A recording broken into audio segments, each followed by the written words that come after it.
There we go. Here we are, Hmm. face to face, a couple of silver spoons. Hmm. See, when you do that with Kanan, he sings back and it sounds great. I can't sing, so you're on your own. I'll just listen. Well, Boogie Bentley, welcome back to the channel for like the fourth or fifth time or I feel 80th like we time. were I don't just know. here. Yeah, we were just here. Oh The yeah, Wrestling Council last night.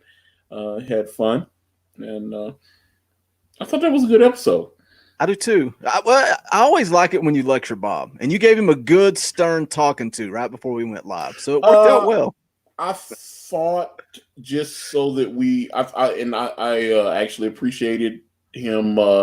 He stuck to the script this time. I thought we it was very productive. Everything worked out. So I was yeah. I thought I think whoever's hosting, we should you kind of lay it out and then everybody react to the different things and all that. So I like it. I think that's the way the show. We've got 27 episodes of the Wrestling Council. I'd like to have 127 more. I'd like to. I think we're building something here. We're building an audience. People are getting used to seeing the show and everything. And hey, that's what I like. So Building a brand. Brand. yes. See what I did there? Yeah, yes, I did. I don't know. Brand. I'm actually now that people are starting to get the books in and everything, it's had we had really strong sales yesterday. I was happy with that, and keep it going. Obviously, You got a plan. Schemes and scams. You got a plan. I like your plan. well, I mean, that's the thing. I just I knew from the beginning, just based on the kind of time I had and all this kind of thing, that this and just how long it took to get. I mean, we got to 78,000 last time. It didn't happen. Everybody forgets that didn't happen overnight. It took a moment. So Where did the campaign end last time though? Before it went in demand, do you remember? before we went in demand, we were a little over. What was it like? Over 40,000, Mm. and then it was yeah, because I was at work actually. I went to Amazon, and that was one of the things I just didn't have. I was trying to get that time off. I tried to see if Amazon would let me leave, and they were like, "No, we ain't nobody going home tonight." And it was like we had like overtime and stuff. It was crazy. It was like, "Ain't nobody going home tonight." So it was not. Yeah, it wasn't good. So Kanan, I had to. It was like pulling teeth, but I talked to him. I said, "Hey, make sure you close this thing out right." And I know he went on with like Mike and Edwin on their channel, and I think Ethan mentioned it a few times, and that was it. And then it went into In Demand, and I think they were doing drawn and quartered or something, if I'm not mistaken. But yeah, like I said, when I went in, we were at like 36. And then when I got off that morning, it was at like 40 something. It was just a little over 40. So it was okay. And, you know, then that other, 38,000, I had to hustle to get that. You know what I'm saying? It didn't just happen. It came up with the Santana baby cover, all of the different things, to bring that up. So I don't know. At the end of the day, does it matter? I mean, I know I don't want to poke the bear, but does it matter? It's because you're looking at the stretch run, right? You're not looking at like just the 30-day campaign. And every time we talked about it, you're like, dude, I'm just cruising. You're on cruise control. But I think once people start getting the books, they start reading them. The book does exist. It does exist. Once they read it, dude, the sales are going to go up. There's no doubt about it. So at the end of the day, I don't know that it matters.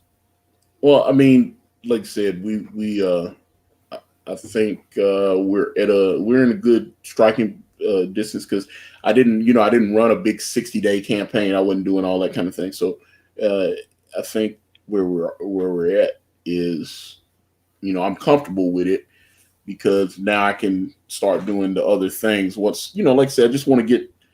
I just don't. It takes a lot of time to try to do these campaigns. It's almost like having a child that needs to be fed and stuff, especially when it's active and you have to do all this kind of thing. So I just wanted to get us set up so that I could run. You can run store mode indefinitely, So I just wanted to make sure that we had capital to be able to work on the book, and then continue to get pages colored. I've got more, deposits are being made and colors. Talked to Icarus last night. He's working on stuff. This is what's going on. So I don't know. It is what it is. So I'm very happy with how everything is coming along, and I even me and Mr. Van Skyver even were texting yesterday. I was wishing his lovely bride a happy birthday, and all that kind of thing. And I know when he gets I don't know, when he gets to the comments and all this, when he gets I know he's got some other stuff to do, and then he's going to do our cover, which will be really cool. So yeah, that's going to be awesome. I mean, we talked about it last night. It's weird because I feel like we have the same conversations when we're on air versus off air, but I feel like some of it needs to be said. But I just think it's going to be awesome when he does the cover. You're going to see a Spock. People start getting their books. You're going to see a Spock.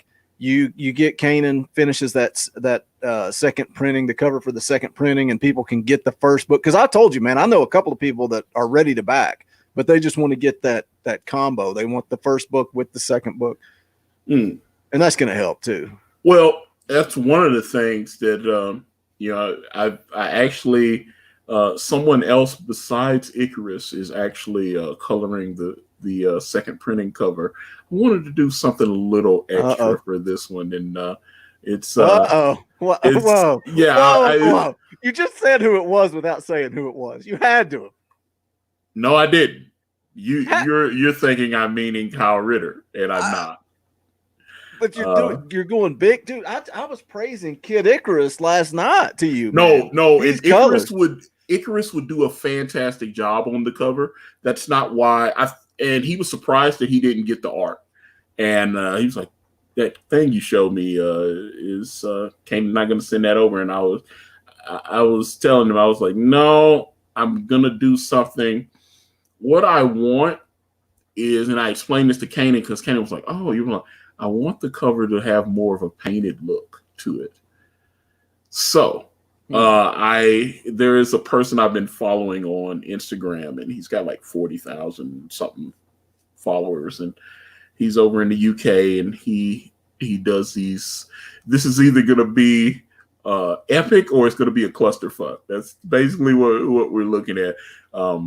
He was supposed to start sometime today and start putting flats on it, and then I'm going to get. He's going to get me the flats and let me look, make sure everything looks okay. And he was going to go, and finish it up. But he's very talented, and I'm hoping that he can kill this. If not, I'll just pay him for his time, and then I'll give it to Icarus to do what at least because I know Icarus can color the cover and make it look. I mean, all this stuff I'm sitting here with, the bookmark, and I don't know. How did you like the tchotchkes, by the way? I didn't know if you. Dude, this is my favorite one. Hold on. All right, hold on. Let me put the screen on you. Let me do the screen thing. Yeah. That one right there is awesome. Yeah, Who did these? I love that little cartoon style. Oh, all the stickers were done by Elliot Fernandez. Okay. I love that, man. I love the cartoon. Yeah, he's style. going to do another set if we, matter of fact, I need to. Okay. Yule says, hold on. Let's see. My copy of Brand is in Northern California. Should be here soon because That's a good one too. Let me see. Hold on. King Crow says, I'm going to back away the gun soon, waiting for that unemployment to kick in. That's horrible. I hate to hear that. But not that you were considering backing my project, but yeah, um, I have. That's one thing I have heard is like, oh, I want to get this, but yeah, with everything, we haven't been working. This, that. I don't know. It was unanticipated if some of the things that are going on. Yeah, it's a tough time to be running a campaign for sure. Yeah, but yeah, like I said, over 14,000, which is surprising. I didn't. I actually haven't checked it. Sometimes I don't look at it, and then people are DMing me and telling me, "Hey, have you seen this or whatever?" And I was like, "Oh, okay." I try. But, you all bought so many copies with Obama money. So does that mean you're backing way the gun with that $1,200 Trump check? I've got it pulled up now. $14,659 is where we are at. 284 backers. So that's, I mean, I'm living with it. I think that's pretty darn good, if I do say so myself. I'm very happy with that. So let's talk about the camp. Like, what's your plans that you're ready to announce? I know you got Kanan doing the variant cover on the second printing. That's going to drive some sales. I know you got these little things that you're going to add and do. What else can you talk about? Or are you keeping secrets? I'd like to have some original art pages for the Fame book. I'd like to have some of those for sale. I need to speak with Mr. Miller once we actually get that project underway, but that'll probably a few more weeks. But now that I have some capital, and that is not good. So I mean, he does traditional art as opposed to Kanan digital. It's like pulling teeth to get Kanan. I was like, hey, Kanan, will you do this or do that? Or he might do a cover here or there that's traditional. He doesn't really like. That's why I kind of, when I was talking to Kanan about launching this one, I was sitting there going, hey, would you be willing to do this? Would you be willing to do that? And he was like, maybe here or there on a limited basis, because I don't really want to do certain things. And, it was, I don't know. Is it a time thing, or does he think the quality, or both? He just doesn't like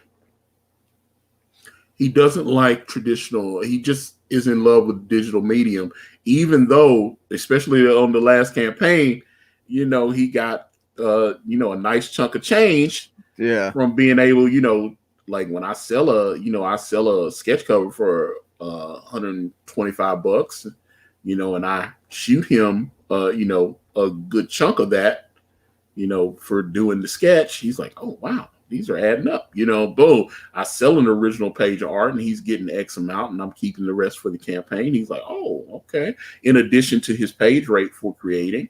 And that's kind of how, we kind of had his base rates and everything set up and, gave him that money. And then once you do this, if I can sell it, then you'll get that as well. You'll get this extra. So yeah, he got a good chunk of that 78,000 from the last go around. So, do you have sketch covers on the campaign this time around? I do not. I'm gonna have to get Kanan on here, and we're gonna have a talk. Talk to Kanan. Well, he's always talking to me on the opposite side. Well, once we get these sent out, I should have about maybe 40 of the first, because there were only printed 100 of the sketch covers. I should have like maybe 40 original sketch covers left that I could sell. Which Kanan said he'd be willing to do a few. He just it was, I don't know. Kanan, do you hate money? What's wrong? It's just, I don't know. Like I said, I was supposed to do some streams with Kanan. I was supposed to do a stream with Kanan Tuesday, and then it didn't work out. And then he said, okay, well, I'll do it Wednesday. So Wednesday morning, I get a text, and he wasn't feeling well. And then so he was like, hey, I'm not feeling well. I had sent him a package of additional sketch covers, and because he meant to take some of the brand books with him, he was like, "Hey, I want." He said, I'd like a couple. I was like, "Well, you're my partner. Obviously, get a couple of books, and it just didn't. He had to get on the plane, and he didn't even really think about it. And so I got a box together, and I sent him copies of all the variants and stuff, and put in like 20 of the sketch covers to send to him, so that we can do some, got plans with that later on. But I also sent some of the sketch covers to Elliot Fernandez. He's going to do a couple and might try to raffle them off and see what we can do. I'd like to see Elliot. Elliot's been drawing things on his Instagram and stuff, and he's been killing it. So I thought that would be cool. So yeah, I didn't know. You said that's who did the little stickers? Yes. Yeah, that's cool, man. Yeah, he does this thing he calls mini mongers, which is kind of like a little chibi type style. And the stickers, like I said, I was very happy with how the stickers turned out. And so once we get into like the higher tiers, that's one of the stretch goals. I'd like to unlock a second set of Elliot Fernandez stickers with the villains from brands. So we'd like to do Wither, we'd like to do Fame, Lionel Solomon, Akala. It's like you have the little villains that we didn't have in the first. We just had Dark Santana on that first one, and yeah.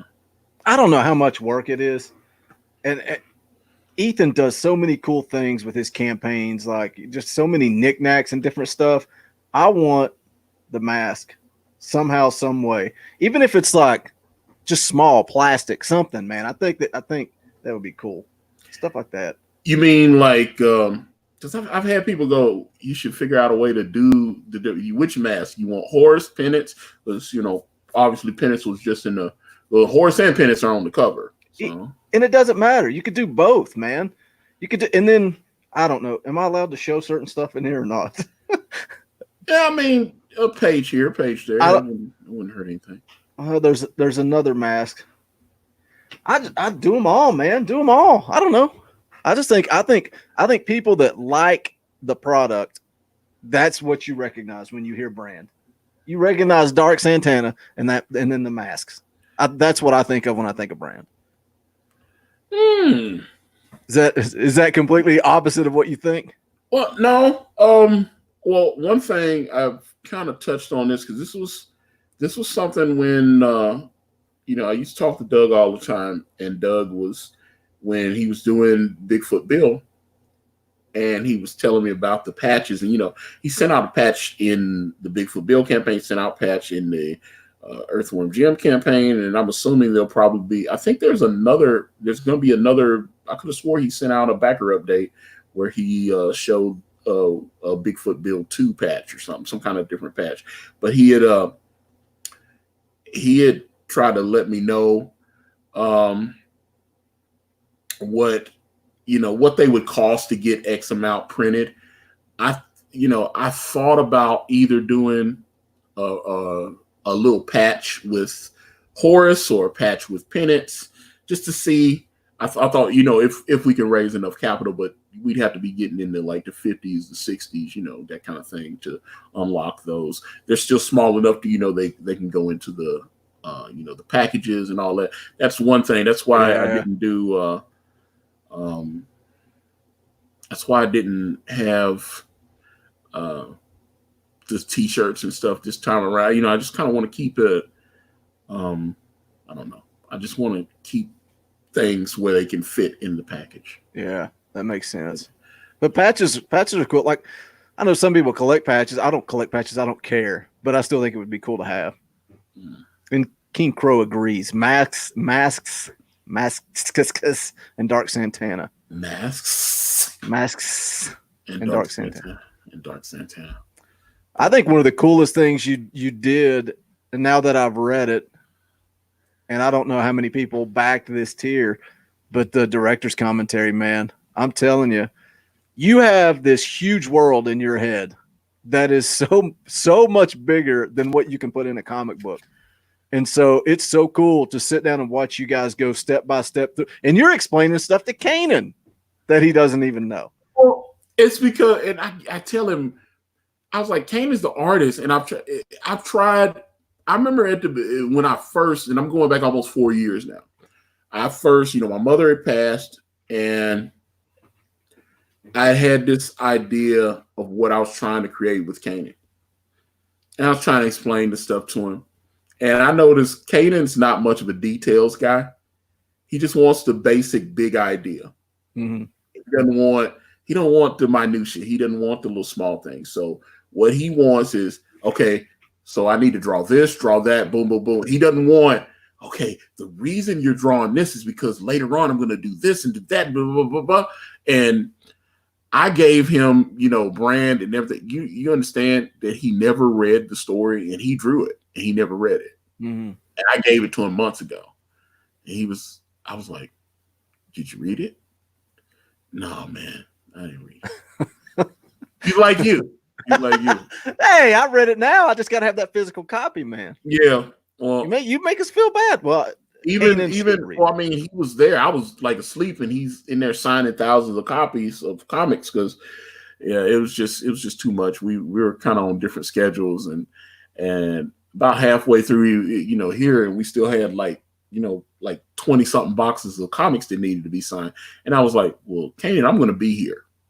I need your signature. You're leaving, so I need your signature. So what I want you to do is I just want you to go through the boxes and sign the books. And then as I'm packing, I can sign the books. Yeah.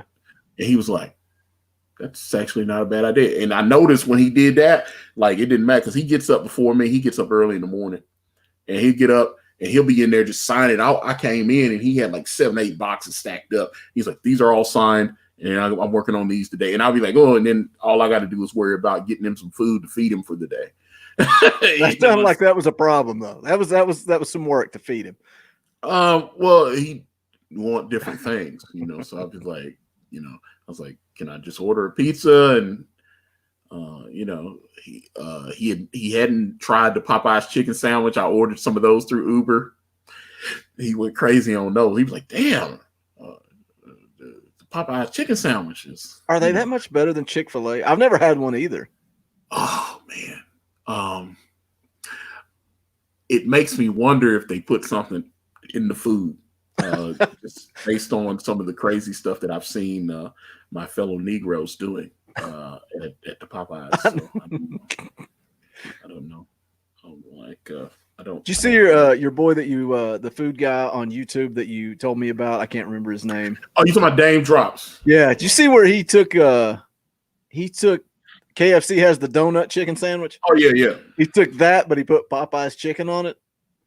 He was with that. What's her name? Shea Butter. Yeah. Oh God, that's a bad chick, man. And she got 2 little kids, and I gotta be honest. I thought he might, he got a wife, and I shouldn't say that, but he got a wife with his little girl and all that.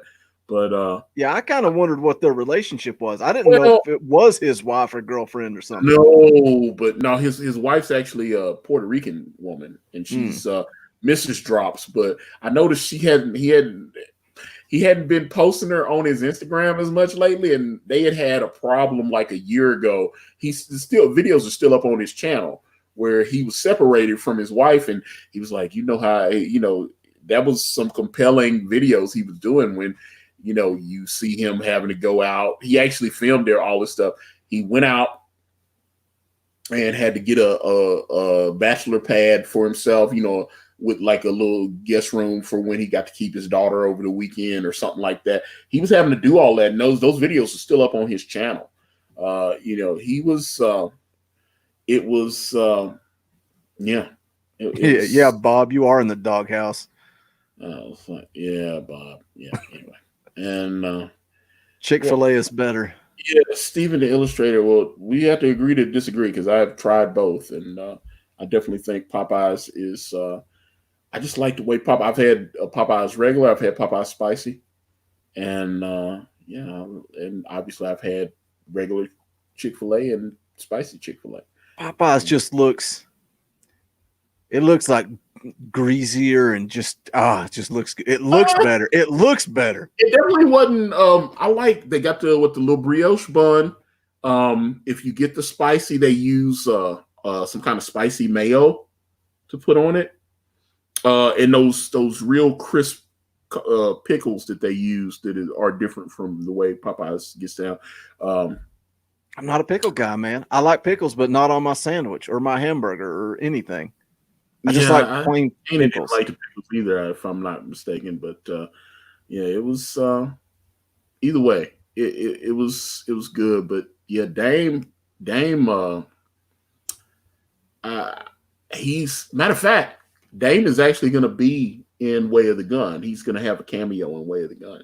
So he's gonna have a small cameo when we get towards the end of the book, which will be some of the closing pages. I just kind of have to tighten up how I close the book out. So yeah, he's going to be in there, and I'm very much looking forward to be him maybe plugging Way of the Gun on his channel. That'd be awesome.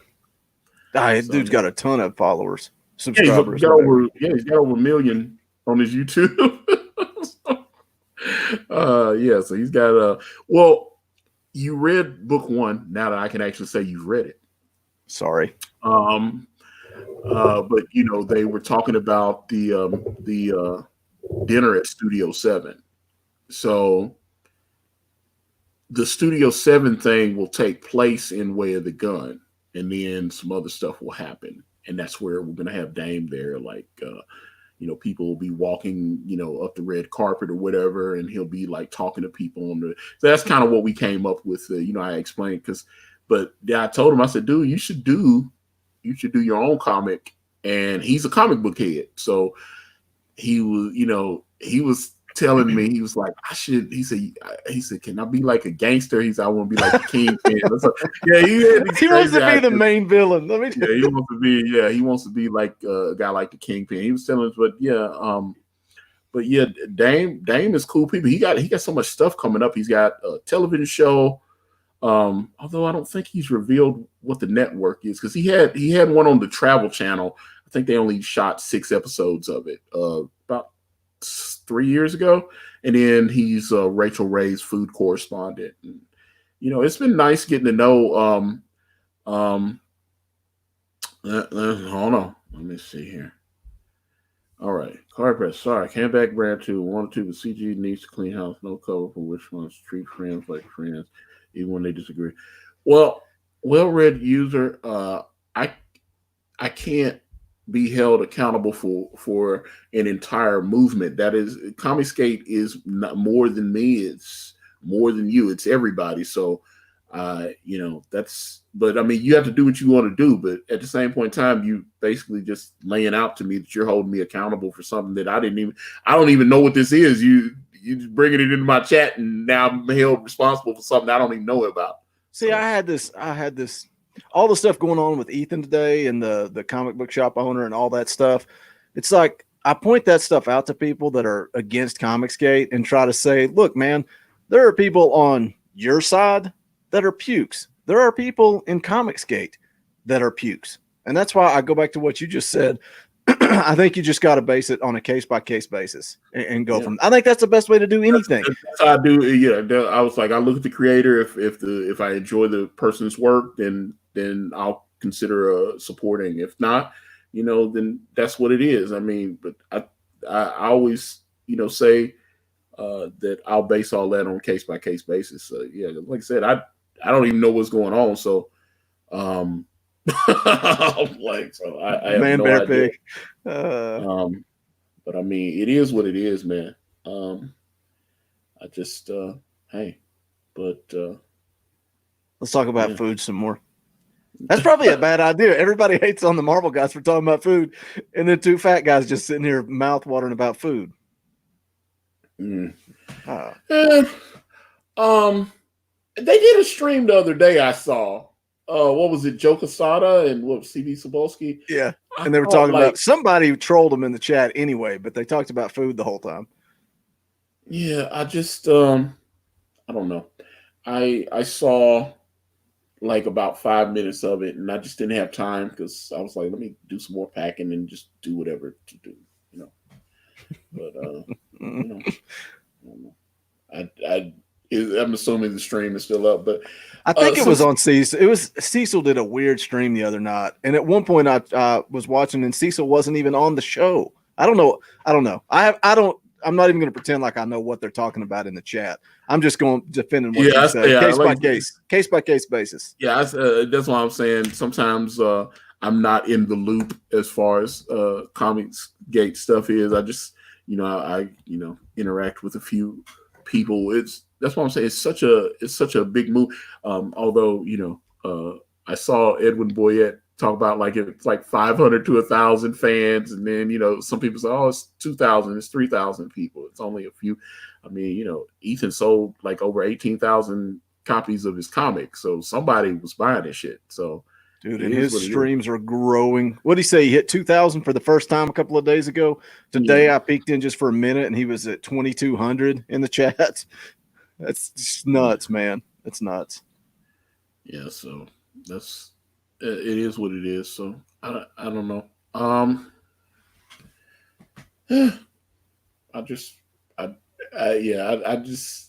want to focus on what I'm doing. I just want to make comics, and all that other shit, I don't care. You know what I'm saying? Because it is what it is. So I don't know. Let's talk about your comic. Which one? What did I want to say? Oh, you talked about there is so much going on in this book that I can say probably the biggest compliment I can give you, and it's the same thing when I read Cyberfrog. When I got to the end, I was kind of like, and I was like, wait, that's it? It's over? No, this can't be it. It was originally going to be over 100 pages, so I just glad we did do 100 pages. I'd still be working on the book now. Because I'm ready to see what happens next, man. I'm ready. But you got so many characters, and the next book, it starts right after this one ends, right? Yeah. Are you going to time jump anymore, or is the only time jump we have from Dawn? When's is there a time jump? There's going to be a time jump in Rain, which will be the third book. Just because we're getting close to where David and Dawn are actually going to meet. However, one thing, because I did a stream a couple months ago where I said you will definitely see David and Dawn together in Way of the Gun, and you will. You will definitely. Not only will you see David and Dawn together in Way of the Gun, you will see them married, and you will see kind of where we're going in Way of the Gun. But I'm doing it I explained it to Kanan and he understood. We're going to kind of see Dawn in various time periods. I'll say that. And because I want people to understand how she ended up in Detroit. So, well, and I told you this last night, dude. This was the swamp scene, one of my favorite parts of the book too. Oh, dude, I love the colors on that. No, Wither is such a dope character, man. Wither is I love Wither. I remember I was describing her to Kanan and he got excited, and that's why I find myself when I'm doing these things and I'm creating, I'm writing. I find myself like, is Kanan gonna enjoy illustrating this? If I seem to get better work out of him if he's not bored. Because one thing I will say, I've tried to explain to him about Brand, where it's oh man, the colors on that are just. That's my wife flipped through the book, and that's where she stopped and was like talking about how good Kanan is. Sorry, go ahead. Oh no, I'm very happy with the way the book. I cannot stress that enough, and then even like the hold on, let me, because I'm down here. I got books down here because I'm packing. But this, boom. Look, it's not an illusion. There are books in two different places at the same time. Yeah, I know. Schemes and scams, man. But this is I like to think that the way I've set the story up, and then we can offshoot. That's kind of the stuff that happened in the Fame book. It was actually part of the main script. Mm. Because we went, the way the Fame book opens up, we were in the past, and I think around like 2005 or so, it was like right after Hurricane Katrina, and then some things happened, and I looked, and I wrote like 24, 25 pages of story, and I was like, we haven't even gotten to the present, and all this kind of thing. So, but I want to get into these characters, and someone says, "Why don't you do like a smaller comic, and you can just kind of tell those side stories through those, and Kanan can do the main story, and then you can have someone else do the." And I was like, okay. So then I went back in, I went back into the script, and I cut all that out, and I told Kanan, I said, "Look, what I sent you, I'm going to send you a revised script, and I want you to ignore what I gave you before." And then so at that point, I said, he said the stuff you wrote was actually good, and I said, yeah, I like what I wrote. I think I want to do a separate story called the Fame book, and then that's what we're doing. So I kind of pitched it to Demetrius, and he liked the idea, and hey, that's what we're gonna do. So. Well, I like it because I like the character and I want to know more about the character. But you mentioned this again in the director's commentary, which dude, it's such a good thing, because you were talking about Zach telling you to write it almost like a movie where sometimes there's some mystery there. I told you this again off air. There's times where I was a little confused, but I was never bored. There's nothing worse than somebody over explaining, and I'm like, Jonathan Hickman, I'm sick. I'm so tired. Like, I don't want to read all this script and these diagrams. Just give me the story, man. And if I'm a little lost, it'll come to me as I go through it. Some things you're not meant to know it's just like, right. You're not meant to know everything. I kind of wanted it to be like a movie, and I'd say this is like act one. What I'd like to have happen that by the time you get to the total end of the story, and the story ends, you'll know we're coming to the end of this story arc when we end up in Vegas, because I've been talking about that's where we're going, but it'll take a couple of issues to get there, because I need to first of all, I need David and Dawn to actually meet each other, and then I need them to meet each other, and I need them to get married, and him to begin training her as his apprentice. So I need all that stuff to happen, and there's that's what it is. So what's the end game? Because you said what, 3 issues? It was originally supposed to just be 3 issues. It's not. It's too big. But like I said, the very first campaign I launched, it was selling a 100-page story. 800-page story. It was 100 pages, and it was 100 pages for $25, and it would have just, I was trying to raise like 30 grand, and end up raising $90 after 60 days, and then moved it over to Kickstarter and got up to like 1,800, and then that's when Ethan reached out to me and decided that he wanted to help me. And that scene caused some that's actually was done traditionally. That page was done traditionally. Yeah, see, I didn't even know that when I was wondering if Kanan didn't like doing traditional because his quality dropped off, but I couldn't even tell when I read it. I couldn't tell what was traditional and what was digital. Yeah. So, well, I mean, because all the pages were finished digitally. So it's like what he would do, he'd draw the page in pencil and he'd scan it and then ink it digitally. So, he could do those final touches on it and everything.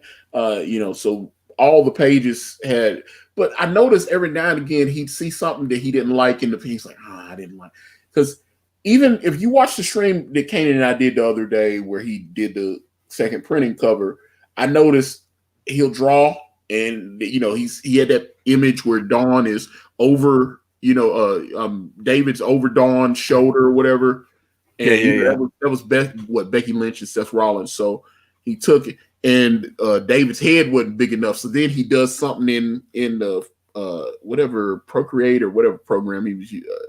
Was it Paint Shop? I can't remember the program because I know he was using Procreate on some of the pages and stuff, and he did something where all of a sudden you see David's head. He got just like the neck went up a little bit. He was like, whoop, neck went up, and then the head just said, boop, boop, and then he fixed it. He just thought it was too. When he sees stuff like that and he's drawn it with pencil, it drives him nuts. I had some original art that he sent me, some pencils he sent me that are hanging in my bedroom. And he came in and he was like, see, I see the mistake I made there. So I said, when you inked it, I noticed you went in and you changed something. It was like minor change. He was like, yeah, because it was one image on the cover. I have the original art for the cover, and Dawn, he made Dawn look slightly different than what she looks like on the pencils. And he was like, I thought one of the eyes was too low or something. He was looking, he was like, the eyes weren't quite even and stuff like that. And so he went back and when he scanned the inks, the pencils in, he went in and just changed, he erased, and he's like, okay, let me redraw that. Because you can take the program and then you can make it, there's a symmetrical thing that he uses where it makes sure everything's completely even. And yeah, I saw that when he was doing that the other day. Yeah. So it is what it is. So I just I noticed that he's like real anal retentive with the characters and all that. So that's why I'm trying not to, because I talked to him, I said, would you be willing to do like remarks on some of the books, or even the way John Malin set up Graveyard Shift, where you open the book up and then on the inside it's like a little area where you can do a little quick sketch or something like that. And I don't know, we're going to figure something out. But I don't want to overwhelm him. So, and it is what it is. So let's get back. Yule, shut up, Yule. No. Let's get back to. I want to get excited. We got the Fame book. You talked about Wither. You're going to do a Wither book. And is this ideas for this campaign, or is this ideas for, okay, you do the Fame book with Way of the Gun, you do maybe a Wither book with Rain. If you draw it out to four campaigns, do another one there.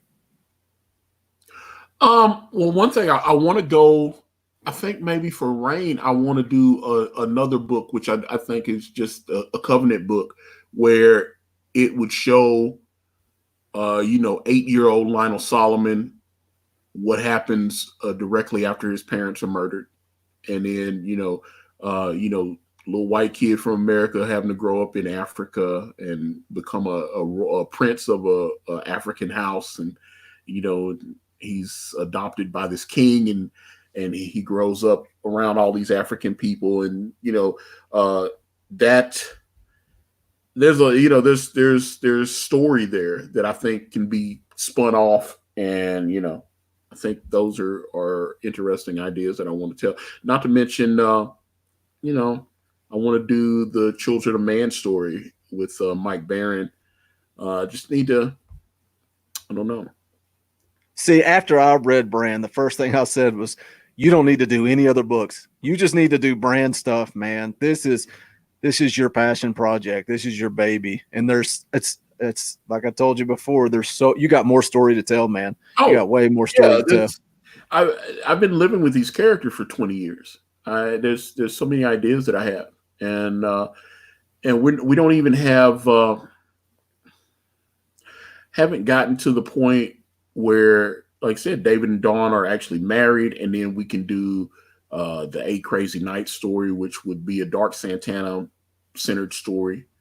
It would kind of explain. We're gonna kind of tease some of the stuff with Dark Santana in Way of the Gun. We're gonna go in the past and kind of see his relationship with Dawn. With David, and you're going to see, like I said, there'll be more characters in Way of the Gun. You're going to meet David's brother Robert that was teased at the end of this book, and I think it's I'm excited for where the story's going because David's brother Robert is it's going to be that kind of thing. So What about Gaiman? Gaiman, he'll be he's going to be You're in gonna there. break my heart. I'm gonna be mad. I just don't. I need this. It's going to be mostly featured on like Dawn. It's going to be Dawn. It's going to be David with William and Jacob, and then obviously the Covenant storyline. We're going to kind of play with now that Gian's here. What does that mean? That kind of thing.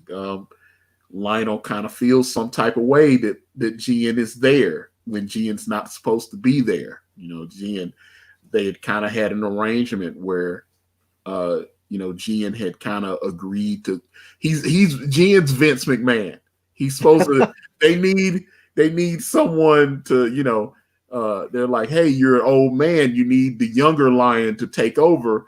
And Gian had kind of agreed to fall back, but now you're going to kind of start seeing that Gian, he doesn't want to fall back, and Lionel is not cool with that.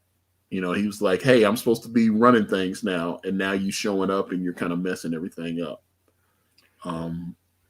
So that's that's there's a really cool sequence that Kanan is getting close to. It'll be in the 30s and stuff, and I had fun writing to see because I was very specific about how I wrote the Covenant in the first book, and I didn't want to get too far into, what all can they do? Because I will say they do have abilities, and I wanted, the demon necklaces, not just jewelry, and all that kind of thing. So there's And even that stuff with like David, it's like you said, man, you don't have to sit down and tell me in a dialogue box everything he can do. It just happens. And that's when I discovered that he can do this stuff. Dude, you got so many characters and names. Gaiman, David, and Peter. They are part of. That's part of David's storyline. But what's their group? What is their group called? Well, it's hold on. Let me answer this first. Okay, do you know an artist named Gary does a comic called Titan? You talk about Gary Shipman? Yeah, I've been on stream. I was on like Mike's channel with him like a year and something ago. I don't know him very well, but yeah, I know Gary Shipman. Yeah, I know of him at least. So, I mean, we're not buddies, but but yeah, I know about Titan, and looks cool. I looked like he was doing okay with it. I thought he'd raised about 13, 14 grand with it. I'm sure he'd like to wear. I'm sure he would like more. It was like you raise 14, you try to get to 28. You raise 28 and you get to like 60 or something. So however much you do, you try to you want as many people to support and read and all that kind of thing. But I know I can't remember, he had like an art book or something before. I remember I can't remember that other book. I used to always see him on like Drawn and Quartered, and they would be plugging it, and he had like the metal prints and all the stuff. But yeah, I definitely know about Gary Shipman. But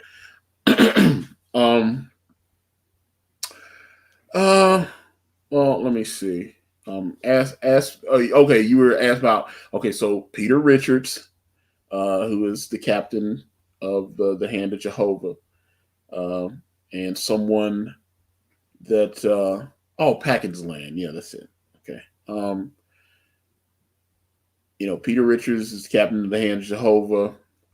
As we go along, we're going to kind of find out that the reason he's the captain of the Hand of Jehovah now is because of things that happened with David. We'll finally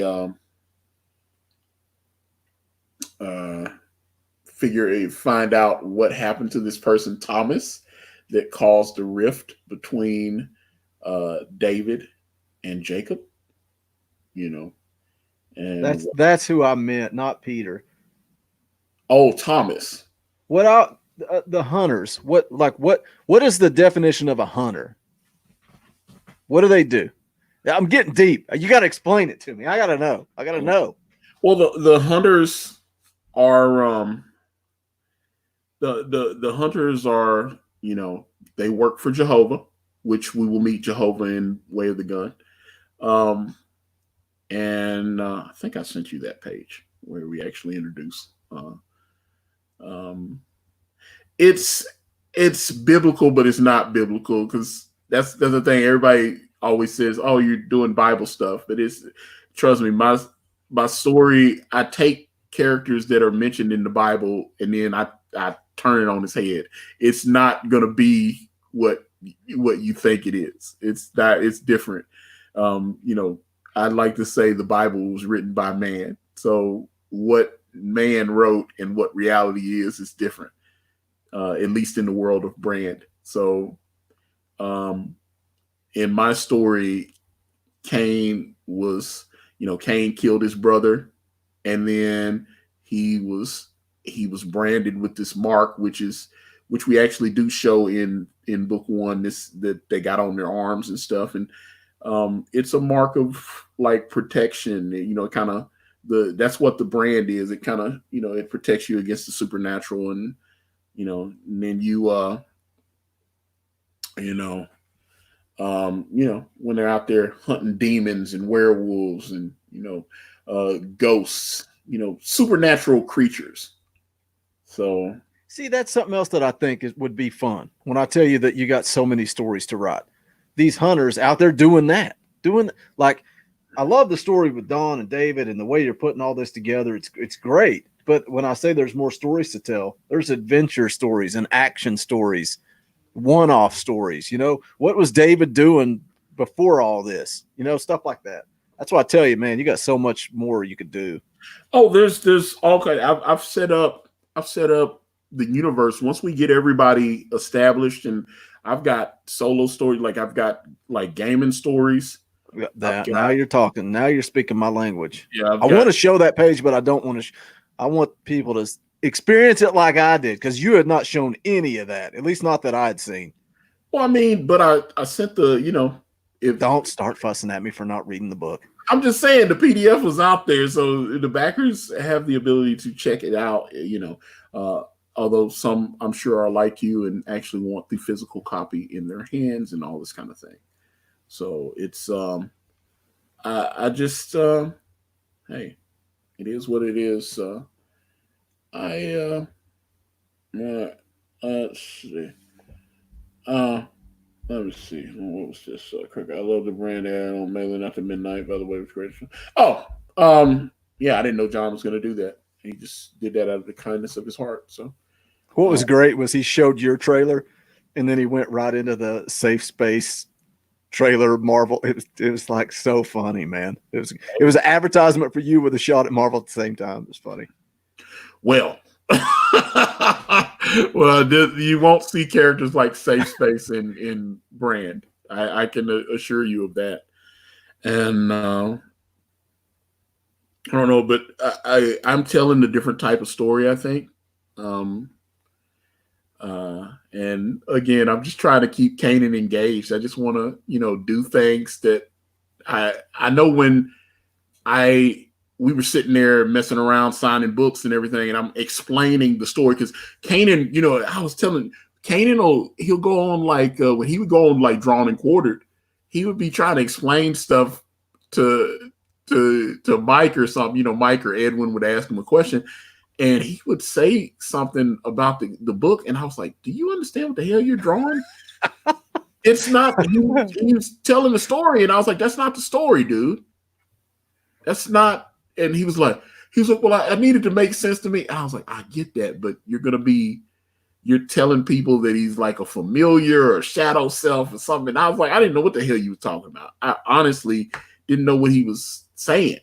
And I was like, "You're drawing the book," and I've tried to, but again, he's not. He's a more of a big picture guy. I don't like to bog him down with the minutia too much. I don't, you know, just hitting him with okay, this is going to happen and this is going to happen, and then they'll start having kids, and this is going to, because I know from A to, I know the whole story arc, and I know, I basically broke down, because I mean, me and Kanan, we supposed to talk for like 5 minutes, and then it'd be like 3 hours later, and we're still sitting there, going over the story, and like some of the stuff that's gonna happen once we get into Simbazi, I was explaining some of that stuff, and he was like, "Whoa, man, whoa, that's crazy." It's just there's things that's gonna happen. So we just have to get through the whole thing. I'm impatient, man. I'm impatient. You could just tell me the whole thing. Just tell me what happens.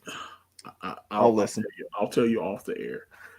And yeah, I just I don't know, but I'm the book turned out better than I thought it would turn. I thought all the team did a great job. I was really I was really, really proud of the. I didn't expect the print to be as good. I was nervous, so like I took them. I cut that first box open, and I was like, "Boy, this is probably going to be a shit book." I was like, "Oh no!" I thought, well, the bid from Mixum was cheaper than I expected, so I was like, "You get what you pay for" a lot of times. So, I know how much Print Ninja charged. I was trying to save a few bucks, and I saved like about $600-700 not using Print Ninja. Not to mention the fact that the book were actually printed in the United States. They were printed in the great state of Missouri, as I recall. The quality is, it's like I said on the Wrestling Council, it's like Batman White Knight. It's got that thick, almost like cardstock feeling cover. Dude, I love the way it looks. And that was good. I was cheaped out on the cover. I'm glad you didn't, man, because it feels good. I gave him my specifications for what I wanted, and the cover stock was only like I think I used 70 weight paper on the interiors and like 80 on the cover. And the guy Simon Giles over at Mixum, he changed it. He's like, "Okay, look, I just the whole thing." He went in and he was like, "Let me do some recommendations." So he changed it, and all of a sudden he bumped the paper stock up on the interiors from 70 to 80, and then the cover stopped being like an 80, and it became 100 weight. And I was like, "That's not what I told him." And I was going to change it. And he was like, "Well, we made the adjustments because we feel like after looking at your proof and how the colors are going to bleed through the pages and all this kind of stuff." And he said, "We want to make sure," he's like, "if the paper's too thin, we feel like it's going to bleed, and you're not going to be satisfied with that." I said, "Okay." So I trusted him because I knew our digital print. He gave me a digital proof. It looked outstanding, but that was cool. That was still cool though, the way it looked. And he made some choices that, like I said, he changed my specs. I'm glad he changed my specs. Way of the Gun will be printed with the exact same specs he gave me this time. So it'll be it'll be 80 in the interior and 100 on the cover. That'll be the way the book will be printed from here on out. So yeah, I tried to cheap. I was like, "Wait a minute, that's not the cover I told you." And then also spent another about $500 or $600 to get a UV coating put on the cover. Because it was just going to be like kind of a dull finish. The only cover that doesn't have the UV coating is the sketch covers. So the sketch covers do not have the, so that Kanan can draw on them. But do they still have the thick cover though, or is it the same? Okay, everything's uniform because all the interior pages were all printed at the same. Because that was another thing, he had to kind of do a custom thing. I printed 3,900 copies of the book because we were very successful, and he said, okay, so what I can do, I'll have to do a custom job because you've got 4 different covers. So I gave him the counts for the different covers. And he said, okay. He said, but all the interiors are the same, right? And I said, yeah. So he said, this is what I'm going to do. I'm going to print. He said, altogether, you got 3,900 comics. And he said, so, okay, I'm going to print 3,900 interior pages. And then he said, you'll have to submit the individual covers. So my letterer, Rage Graphics, he worked with me, and then we set up he set up, the thank you page, which is on the interior final page, and then the interior credits page. Those are the same on all 4 books. And then we just had to change the graphics. The back page is the same on all 4 books. The only thing different is the images on all 4. So that's what it is. I like the clean logo on the back too, like the all caps logo that Ethan did. I like that. That was unintentional, by the way. I started thinking about it, and I said that does kind of look the way Ethan did his, but I just wanted it to say, cardpress.com on the back. It looks clean. Yeah, cardpress.com. And then obviously I bought 10 ISBN numbers, and I just the book, like I said, book turned out fantastic. I'm proud of it. And the people that have started getting the books, I've gotten a couple of, DMs and emails and stuff, and they were like, wow, this book really does look great. He said, I was really impressed with it. I didn't expect it to. I thought there was a book that I saw a couple weeks ago. There was a book that I kind of helped promote, and sent out the digital of it. And I was a little disappointed.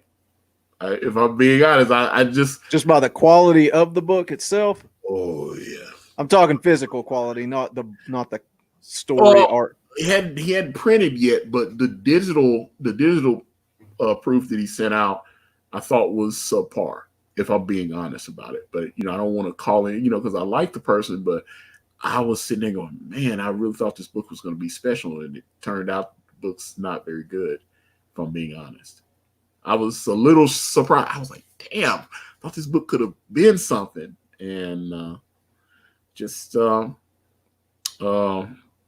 it's hard, man.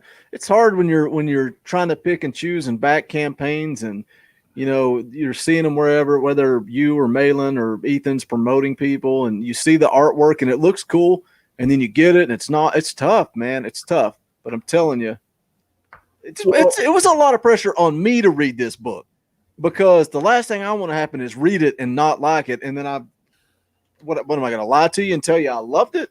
But I think people are going to dig it, man. I really, really, really do. I really do.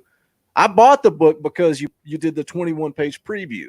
So that right there tells you that I liked it, because I read, what is it, 54 pages? That's a pretty good chunk to read for free, which I know some people didn't like you doing that. I still think that was a great idea. It sold the book to me. Yeah, well, it sold the book to a lot of people, because that's one of the things. Ethan was like, what are you doing with the digital and all this? And I was like, but I stand by, him and Malin obviously had different opinions, but I stand by what I said when I released the PDF. You experienced another $10,000 in sales. That's undeniable. You know what I'm saying? So that's tangible evidence of a spike from people going, oh, I read that, and that's what made me back you. Yeah. So I'm telling you, it's undeniable when you have tangible evidence of sales that, and not to mention all the people I started interacting with and hearing. And then I thought the original PDF, people checked it out, but had to do it because that's the thing, and like when I was on with Ethan the other night, that was one of the things you got people coming here and calling you a thief and all this kind of thing. And I was hearing some of that before I had Critias on. I had people, hey, you didn't spend all the money and all this kind of thing. I was like, no, there's a book being. I felt like if you look at my updates and stuff, that I was showing that work was being done. It wasn't being done at the pace that people wanted it to be done, but the work was being done. There was a lot of I was like, yeah, Tor. I definitely. I'm not gonna deny that. I stand by what I said then, and I stand now. It's just the thing is, I think people are saying I'm against Ethan or something, and I was like, no, and that's why I'm glad me and Ethan have talked, because I don't have a problem in the world with Ethan Van Sciver. He's helped me, and I appreciate him and his friendship and all that. I just disagreed, and it's not a crime. Well, and at the same time, man, when I watched that, I felt bad for you because I've been there, man. I've been there with Talking Balls, doing the Talking Balls podcast. And all the listeners see is what happened on air, right? That's all they see. They see Ethan say, you shouldn't have started the campaign until your backers had your book. Mm-hmm. You had heard that how many times? I told you the same thing. So you'd heard it from me. You'd heard it from Yule. You'd heard it from all over the place. And I felt like it just built to this point that as soon as Ethan said it and John said it, again, I said the same thing. Like, I get what you're doing. I understand. But I on the flip side, I mean, I think they're right. But at the end of the day, does it matter? I don't know that it matters. That's, I weighed everything. I spoke to Kanan and kind of went over, some plans that I'd had for wanting to release more than one book in this year. Not sure if we'll be able to hit those, because then Ethan asked me to write Fearsome and stuff. So I don't, I don't know, but the book was completed. The book was printed. The book was in my home. The PDF of the book was in the backers' hands if they chose to read it. I know over 1,000 of the people that I sent the book to did actually read it. I heard from a lot of backers and all this kind of thing. So I made those decisions. And at that point, I go, okay, I've got everything here. I just need to fly Kanan out, sign books, and then we can do that. At that point, I go, okay, I need to launch now because I need to get the book.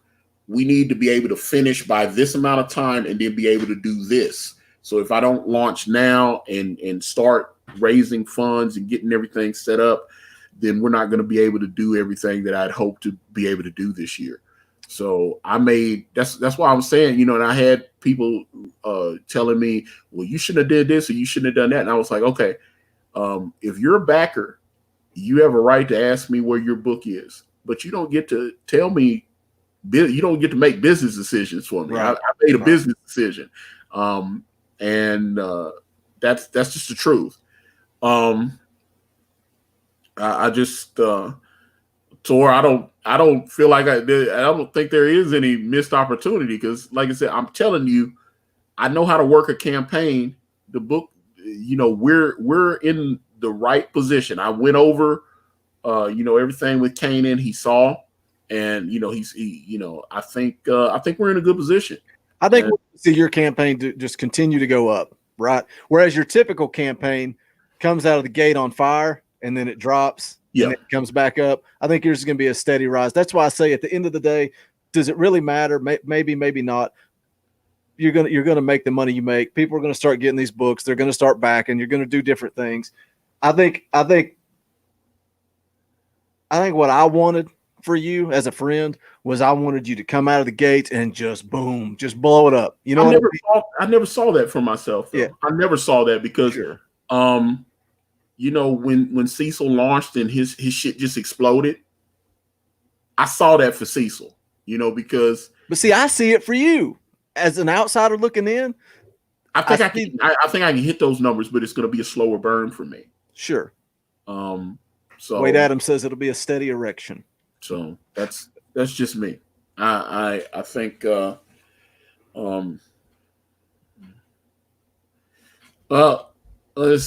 you should have waited. I disagree with you. I mean, and I made the decision. I stand by it. I disagree with you. So there you go. I don't know what else to say to you there. Like it really does. That's what I'm saying. It was my decision to make. I made it. I stand by it. And it's made, and it doesn't matter at this point. Out there, I'm like, when anyone tells you you should have done this, I'm like, at the end of the day, I'm an adult. I made an adult decision, and I stand by it, and I'm comfortable with the decision I made. My team is comfortable with the decision that I made. I think a lot of people were just watching and like, holy crap, why is Antonio so fired up? Well, and again, it's just saying what took their things happen off air, because you're talking about people that have true friendships and talk to each other on a daily basis. And you see things when these streams end. There are conversations had before they start. There are conversations had. And man, sometimes, like I told you, I snapped one time on Talking Vols, and dude, I heard it for weeks, and it got to the point that it was impacting my life. Like it was impacting my mood. It's tough, man, but it's hard when you put yourself out there like that and people don't see the truth, the whole thing. And that's why I said the exact same thing Ethan and Malin said to you. I said the same thing, and so did Yule. And it's just when you get hit from all sides, man, eventually you're sick of hearing it. You made the decision. I made the decision. The baby's born, and it don't matter. And like I said, if I hadn't finished the book, if I hadn't printed it, if I hadn't bought that plane ticket, if I hadn't, sent the PDF to the backers and because like I said, people definitely read it. I got too many emails and DMs and people on Twitter telling me that they liked it or whatever. The information was out there. If I hadn't done all that stuff, then I wouldn't have launched. But I did that. People could, they were definitely razzing you. But they meant what they said. They hearing that, but there are people that have been, coming to they come in here. There were people that were in my streams and on my, leaving comments or adding me on Twitter and stuff, and calling me a thief and stuff, and they were saying that weeks and months ago, and I was like, I didn't consider that razzing, because I feel like when you call somebody a thief. No. I think they were talking about Ethan and Malin. Oh, well, I was like,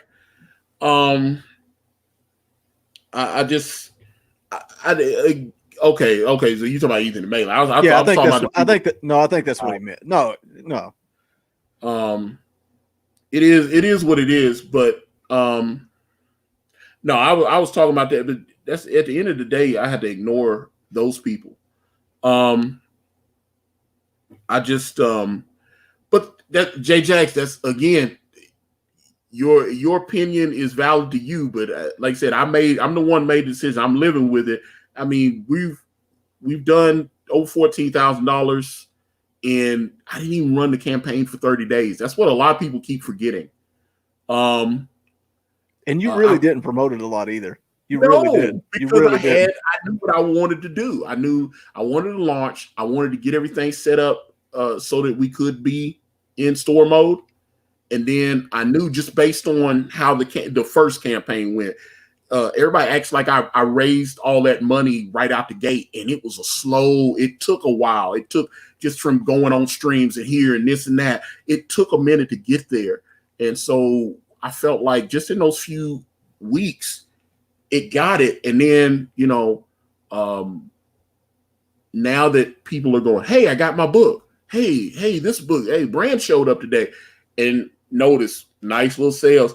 I've got over 2,300 packages to send out. If just a fraction of those people support Way of the Gun, we'll do okay. So, and they will. They're going to. I'm telling you, they're going to. So it's just, I don't know. It just, at the end of the day, I don't know. Like I said, we've got the resources that we needed to be able to, because I had already given, and set aside money for the book before we launched to get stuff started. And now we've got money to move on to the next step. And then so Kanan will draw pages and we'll get pages colored and we'll do all that and things will happen. And then as I do that and mail more pages and mail more books out and get those things, and we're finally done with this. And that's kind of what I want to do there. But like I say, it's a lot of work, but at the end of the day, I just I think I'm looking forward to that because the best thing to me is all the naysayers telling me what I should have done. I'm gonna show you. I promise you. You're gonna see, and then I'll show you how great I am. And then when it happens, I'm like, I fucking told you. Because I know, because I haven't even added the extra shit in there yet and all this. I was like, I'm just telling you when I get the final colors on the cover and put that there and do all it, I'm just telling you, I'm happy with the where we are. I just this is a marathon, not a sprint. So but some people are like yourself are genuinely concerned because I saw you guys were worried. That was what was throwing me off. I was like, dude, I'm good. I told Kanan. Kanan was like, it kind of played out just like you said. I was like, I saw a guy making a video. I was like, Antonio's book is failing. It's not. I was like, the book's only been out for a week. It had been out for a week and we had done like about $4,000 or whatever. Antonio's book failed. Really raised like I think, but again, it's because I think I saw what I think this campaign could do, and there's something. You talk about the naysayers, and they're just looking, man. They're just looking. They're like, oh well, look, the campaign's ended, and I know you don't care. You're looking at the big picture. Yeah, I'm looking at the big picture. But there's nothing better than those naysayers to look at them and say, it's like Ethan launching Wrecked Planet. And they're like, well, he'll never make this. And right out of the gate, look how many hundreds of thousands of dollars he made.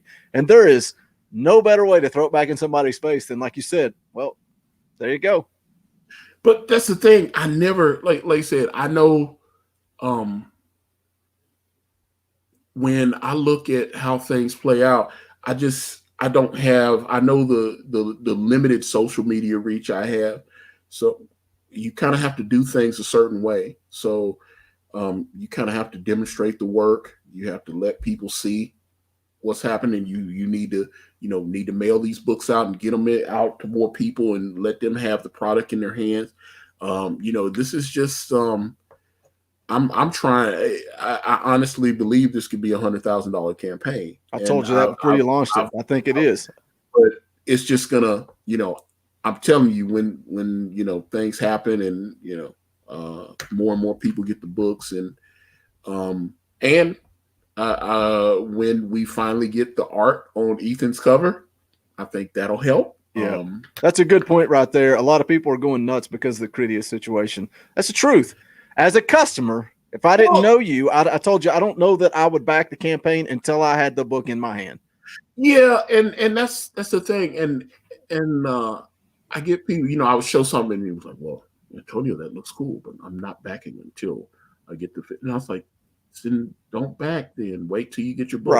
Right. It's not like you're in here yelling at people saying, why aren't you backing my project? Yeah, that's why I was like, and even when I went on Ethan's, I was surprised when he was showing the book. I was like, I didn't come here to sell anything. I honestly didn't. That was the best moment. The whole thing was when he said, okay, we're not going to promote that. And then boom, it was funny. It was funny. I didn't come to sell anything because right now I'm kind of in packing mode. I need to get, several hundred more of these books out. And that's getting the book to the people. That's what's going to bring it. Sure. I'm telling you, I'm mailing a very high quality product to over 2,400 people. And if I just get a fraction of those people to back. What's your game plan for shipping? Are you going to the post office once a week and just taking as much as you can get done? I try to once, twice. But I spend, hours a day, and I try to get a big shipment, and then I take it over. And yeah, when I roll up in there, they like, oh God, he's back. yeah, and so, yeah, I'm getting another shipment. I'd like to get a couple hundred more shipped out, and get those. And so yeah, I bought all kind of shit from Amazon and loaded up the dolly, and boom, and I rolled up. They have a post office in the Office Depot here, so I rolled up in there because I called them. I said, "Hey, I'm about to bring some packages. I just wanted to make sure it was cool. I didn't know it was weird. It was just me in the store that I saw. There were only a handful of the area. I guess they cut everything down. There was a woman there. She had gloves on. She wouldn't touch it, which that's cool. I didn't want to, she's like, she's pointing to stuff. She don't want me to touch her. I'm cool. I'm like, okay, you don't want me to touch you. I'm cool with that. And so she's doing her thing. She looked like she had a mask on. There was a guy behind the counter helping another customer. I roll up with the dolly, which I got to make another trip. And I rolled up with the dolly, boom, and then that's I was like, do I need you to? I said everything's already, all the postage and everything's been paid on these packages. Do you need to check these in? He's like, if you've already handled everything online, just drop them off in the box. So I go, okay, drop everything in there. Boom, thank you. Bought me a lemonade and got up out of there. But although I looked at the receipt, they done jacked the price up. I used to be able to buy those drinks for like $1.50. Those drinks are like $3 now. They're just like a little bottle of lemonade with like damn near $3. I was like, is that the new economy? Is that what we doing? I was like, when lemonade is $3 for a little bottle of lemonade, that's and gas is like $1.50. Yeah, that really tripped me out. So let me see. Comic Book Cat will tier be available soon with both. Yes, that was the thing. I'm getting the colors put on the second chance, the second printing book, and then I'll have that. When I have that, I'll load it in. I could have done it with the black and white art, but I wanted to have the finished art on the page before I did that. So yeah. You think about adding? I know you've got director's commentary for Way of the Gun. You thought about doing some type of combo packs so people could get the first one if they didn't? I'm telling you guys, anybody listening that didn't get the director's commentary, it's worth it. It's only $5 too. Yeah, and it's worth it, man. It's so good. It's so good.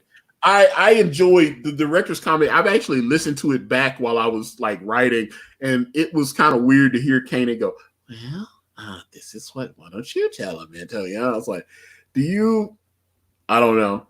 It was interesting. So I liked it because you sent it to me forever ago, but just like the digital book, I didn't read it. I didn't listen to it till after I read the book. And then it was cool because you answered so many questions, but it's cool to hear that creative process too. And you and Kanan fighting, it's fun. Yeah. Well, let's say we had some minor disagreements. I think he is more comfortable doing Way of the Gun.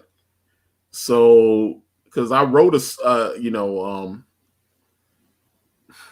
don't know. I told him, I was like, there's gonna be love scenes and stuff in the book, and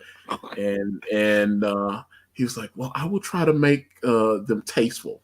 I'll try to do tasteful love scenes. I don't want to do gratuitous. I was like, I'm not asking you to draw porn, but you might see a threesome or something. There's things are gonna happen, and he was like, well, I will tackle those on a case-by-case basis. But very early in Way of the Gun, you see a scene with David and Melissa, and things are going down. And I was like,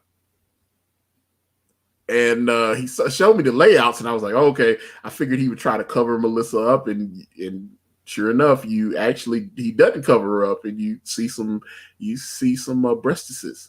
Poor Kanan. Poor Kanan. He's like Heath Slater, man. He got kids. That's so funny. I got kids, man. Oh, there you go, man, bear, pig. Let me see. Hold on. Yeah, exactly. But, maybe next year package together 4 or 5 CG books in a reprint campaign. I've People have suggested that before. I don't know. We need all of us on the same page, and I guess it would have to maybe run through Ethan or Malin. That's a You know, lot of logistics to that's work what I'm out. saying. Yeah, because everybody's got their own. So it would be nice. That's not even what if ran it through Alter. It'd be nice to be able to. I'd like to print a newsprint version of Brand or something like that. Because that whole thing, it would be nice. Peter Um, Samedi would jump all over that. I'm telling you, telling you. uh, I actually talked to Peter. I had him on. He was doing Alternawing, and I had him on. And he was like, "Oh, you're too big for us." And I was like, I don't know if I don't know if I'm too big to chop the book up into like two pieces, and um, it is what it is. So, um, I don't know. It's it'd be nice, but let's see how Downcast does, and then Well, I had that conversation with Clint when he came on. Why not? I think it's two different audiences for the most part. There's some crossover there, but the campaign's done. You funded it. You put the book out. Why not? Why not go to alternate? I think it's a great idea. yeah. So I mean, but one thing I definitely want to do is get the book on Comixology. Now that we have I'd like to put that on. I'd like to put it on Comixology. Really, Um, just to open it up for distribution. But I don't want to make that move until everybody has gotten until definitely. I see it No, I ship. And will. I will argue with you over that. you argue with me on all this shit anyway. But I'm just saying, man. I don't argue. I make Yeah, comments with you concern. you concern troll. So, I'm not trolling. If I was trolling, it'd be on Twitter instead of text message. yeah, but I don't know. Like I said, The best is when I text you late at night and you're like, you don't even respond. You just say, "Are you drinking?" yeah, because I don't know, but you were more worried about the campaign than I was, I and was. I was just like, look, Boogie, everything this actually worked better than what I had imagined. I wasn't, um, you know, one thing I had somebody DM me, and they were like, "Yo, man, uh, get Ethan to blow your shit up," and I was like, "That's not Ethan's job. It's not Ethan's job to promote my book. That's not what his, if he let me, if he allows me to, hop on his channel here and there and promote, then that's nice. I appreciate that. But that's not his job to promote my shit. Trust me. When you start seeing the ads and everything roll out, I haven't even really got into anything yet. So I haven't, I just want to sit here and, pack these books and load them up and ship them out again. That's So all you can do. that's it, man. And Back get boxes all day. another wave of people, that get their books. And but see, that's a good thing. Start seeing people are getting their books like yourself. Kevin Sharp got his. Doug Snaple got it. Doug Snaple was the first one that got it. That's what tripped me out. I was wondering who was going to be the first person. I was surprised. Doug checked it out, and he was like, "Hey, the book got here," and I was like, "Okay, cool." And then I started looking at my tracking numbers and stuff, and more people are getting the books, and then people's like, "Hey, Antonio, I got the book." But they're not as vocal as some of the other people, with their on Twitter and all this kind of thing. So, um, you know, I think Ethan's actually going to get his package on Monday, if I'm not mistaken. I looked on the tracking number; it's scheduled to be delivered to him on Monday. Mine said Monday, and then all of a sudden it It got updated and there changed. sooner. Yeah, Yes. to Thursday to yesterday. I mean, if they get the books there sooner, obviously, because I know one of them's going to Japan. One that I shipped Oh something to wow, Japan. jeez, It'll be nice to actually see. The that's actual stuff. crazy. That is crazy. Yeah. So I don't know. I just like I said, I've got enough resources right now that I can do a considerable amount of work on the book. The Indiegogo people, they contacted me. We're good. You know, I have, like I said, I have the resources so that we can move on to the next thing. Not to mention, but they already have been. That's why I'm saying, if you, J Jax, if you look on my timeline, you'll see people are starting to let me know that they're getting the books. That's why I was like, that's why I mentioned like Kevin Sharp and obviously Boogie when he got his book yesterday and all that. So it's I'm waiting on a few more. I'm trying to see if a few more have posted up, but this is yeah. I'm trying to see if anyone else, because like I said, I saw some tracking numbers, so I know more people have gotten the books, but I was just trying to see if anybody else had yeah. Let me see. Okay, someone sent me a message. I'll have to answer that when I get off the air. And I'm like, okay. But like I said, it's just, I'm sitting here, surrounded with all this crap, and I don't know. Should I do a metal? Should I do like a metal? I saw they got the metal bookmarks. I'd love to take the same template and do like a metal version of it. I think it turned out. Although I do like this. I like this bookmark. Yeah, it looks good, man. Yeah, and Kanan drew this on the air. A lot of this shit gets drawn on the air, and that's pretty neat to see him draw it and then get it and see the colored final version. Yeah, like it's we did a couple streams with Elliot where he was drawing all these stickers and everything, so it was he said he's actually gonna draw some do some streams where he does the sketch covers on his Instagram or whatever. So I kind of got some ideas on what I'd like him to draw, but at the same point in time, I don't know if how much time because he's drawing commissions, and he's doing Doom Kicker and all this kind of thing. So I know he's working on Doom Kicker as well. So yeah, I don't know if I think that book's like 100 pages too. So that's what I definitely know now. Yeah, there you go. So I don't know. Yeah, something else. I actually let me see. Inner Disguise mentioned Young Ripper. I actually sent Young Ripper the PDF of Brand the preview last year, and I don't think he liked it. I don't know. So he wasn't digging it. Everybody doesn't like Brand. So I don't I've seen people discussing it, and they didn't like it, they didn't understand it. So I know, and I emailed Young Ripper a few times actually, and it was at first I was just like, oh, okay, did he get my email or not? The reason I know I don't think, like I said, I don't think he liked it because he was friendly with Preston Poulter, and Preston Poulter was supposed to be his editor on his comic book that he was working on. I had Preston on my channel at least 2 or 3 times last year. There was one stream I had. It was like me, Malin, Critius, Preston Poulter, Elliot.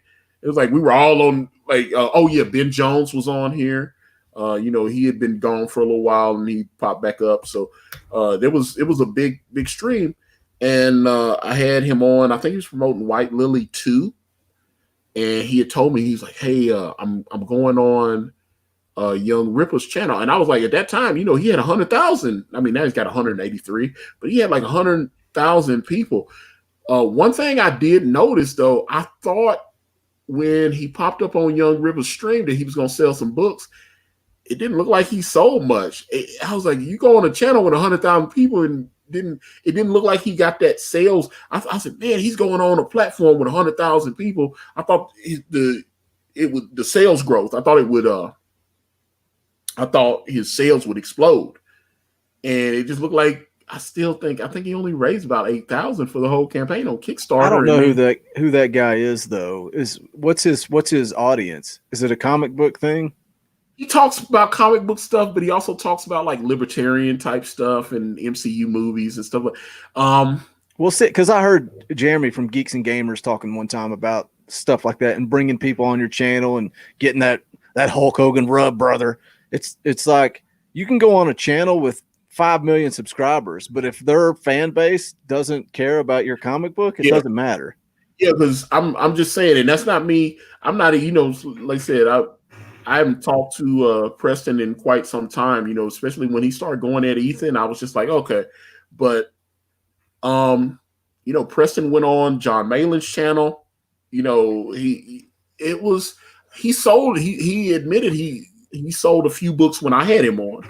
There were a couple people that bought his book. I think he sold like about $200 and $300 worth of books. Just from people in the audience watching on my channel. But when he went on with Young Ripple with a bigger audience, again, I was shocked by that. I said, oh man, he about to blow up with these. I thought it was just going to be, I thought everything was going to go, and his shit was just going to explode. And he was still sitting there in like he didn't even crack 10K. And I mean, that's what I was just like. Well, and one thing I was, because I think he had Preston on his channel twice. But like I said, Preston was supposed to be the editor on his book. I don't know if that's happening now because Preston has launched some more campaigns and Young Ripper hadn't had him back on. So it made me wonder. I was like, have they gone their separate ways now? Yeah. I'm just saying, if I got a buddy and he got a channel with 183,000 subs, it would be nice if he goes, hey, let me come on and plug White Lily 4, or something, but, and I've subscribed to Young Ripper. I haven't seen, he had Preston on like twice last year and he hadn't been back on. So, but like I said, I don't know if they still talk. I mean, they're actually friends. They met each other. Preston's family lives in Texas. And I also know Preston had like a home in California as well. And he was flying back and forth and stuff, in addition to going to cons. And so that tell me right there, I was sitting there going, he was,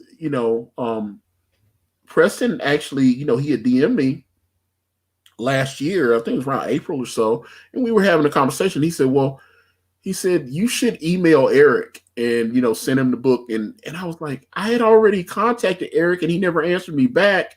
And he said, well, let me talk to him. And sure, I said, I appreciate that, but I said, I honestly think he just isn't into my work. I don't think he enjoyed what he read or whatever. And he said, well, give me a couple days and I'll let you know something. And so then he DM'd me. It was a couple days later. He said, so I talked to Eric and I mentioned your book and he knew who you were. He said you had emailed him. And he said, oh, yeah, he sent me an email. I need to answer him back. And I said, so you just confirmed what I already knew, that he just didn't like it. And he just, he wasn't into what I sent him. So once he told me that Young Ripper confirmed that he had got my emails and just never answered me back. And like I said, that was a year ago that I sent it. So I sent him 2 emails. He never responded. I sent him the PDF and stuff. And he just wasn't into it. So, and that's going to happen. It is what it is. Like it. I'm still a fan of his channel and what he's done as far as, but that's no, Jay Jax, I can't say, you can say don't trust Preston, but the fact was he got to go on the channel twice and I didn't. And Young Ripper said that, hey, me and him are going to work together on a comic book. So he had access that I didn't have. That's a fact. So those streams are still up. So I can't just blanketly call him a liar when he was actually able to do some shit and I wasn't. So, but either way, I know that I personally emailed Young Ripper. I sent him an email and he didn't respond to me. I sent him a couple of emails and he didn't respond to me. And, and then he told Preston, oh yeah, he emailed me. I just didn't answer him back. So, which was what I already knew. I was like, yeah, I know I ain't got no email from him. So those things are true. That's the thing. But either way, well, yeah, I mean, Preston has some resources. That was one thing me and Preston kind of disagreed on because he said, this is one thing I don't understand about Comicsgate. He said, you guys barely have any art. He said, I've seen some of you guys' campaign pages, and you got like a couple of splash pages sit up there, and then you end up raising $35,000-$40,000. He said, I have fully completed books when I launch, or the books are like 80 or 90% done. And then did you send him some of your trust? Yeah, good luck with that. But see, that's the thing. Like I said, me and Preston, me and him we used to DM each other all the time. And he started going at Ethan, and then I was just like, yeah, I don't think that's a good yeah. But we just have different philosophies now. But he was talking about the fact that, hey, you guys are launching it, you don't have your book stuff. I was like, you understand, I'm trying to get to the place where Richard is, where he's able to have a book 70-80%, because he's got money put back now, so he can start working on a book, start paying the artist, start getting the colorists, getting colors on the back. And hopefully, as we have more and more successful campaigns, then we can get, you know what I'm saying? You even did that with this one, right? I mean, you Kanan, what did you say, 10 pages he had already done before you even started? Yeah. That's why I was, but I'd like to be able to, I'd be able to maybe launch the third brand book, maybe 25-30 pages will be done. You know what I'm saying? I'd like just keep working ahead. And they're pointing it out in the chat, just like Zach, man. That's his deal. He can just go with it. How crazy is it that just puts out that pandemic book just like that? Boom! I got an idea. Make a cover. Let's rock and roll. Yeah, and that's the thing. And I thought, that was something me and Preston disagreed on, because I was like, dude, when I had Preston, me and him were talking privately. He's like, well, I don't mean to brag, but I come from generational wealth. He said generational wealth. I was like, in 45 years of life, I have never generational wealth. You know what I'm saying? It reminded me. We said it. I thought about the Chris Rock joke where he was like, "That person's rich and that person's wealthy."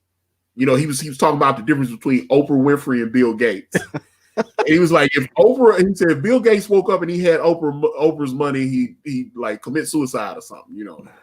I mean, she's just got like $1 billion and he's got $70 billion. It's a difference. Yeah. And so he I come from generational wealth. And I was like, not something to brag about, really. I have family members that were rich, and now I'm rich. So, I mean, that's what it is. So, but he said, I mean, and there's nothing wrong. I mean, hey, he was born with an advantage. But I was trying to explain. He was like, yeah, you comic skaters, you just put up 2 or 3 little pinup pieces and you're able to. And I was like, wait a minute, you don't see that you have a tremendous advantage having a lot of. I said, if you give me $30,000-$40,000 in the cut and let me put a book together and have it ready before the launch, I'd be able to do all kind of stuff. Yeah. It would, he didn't see that. He's sitting there going, well, I have generational wealth. And I'm like, I thought we kind of disagreed there. But here's the thing. He actually, he put a lot of his, especially Guinevere and the Divinity Factory, he really put a lot of effort into that book. I thought that book was more commercial. White Lily is a World War II story, and it's got 2 Russian women in it. They're not even Americans. So it's like, so it's a Russian fighter pilot and it's not even American. So it's, even now, right now, like war stories are kind of niche. So at that point, but like Guinevere was a way more, it's got demons and a hot chick with big boobs and the whole thing. So I thought, I just thought that that's what you should be pushing. Matter of fact, if you look at his stream with Young Ripper was like, he came there to promote White Lily too, but Young Ripper was like, he was holding up a copy of Guinevere and the Divinity Factory. He was like, "Yo, this is the book you really should be pushing." So I'm sitting there going, he came there to promote White Lily. He's like, "This is the book. This is the one right here." And so I'm sitting there going, I was like, "Is that killer?" He's like, "Yeah, I know you promoting this one, but this is the book." So yeah, the chick with the big boobs and the sexy chick that with the magic, and you got the monsters and all that kind of stuff. That's a more commercially viable comic book.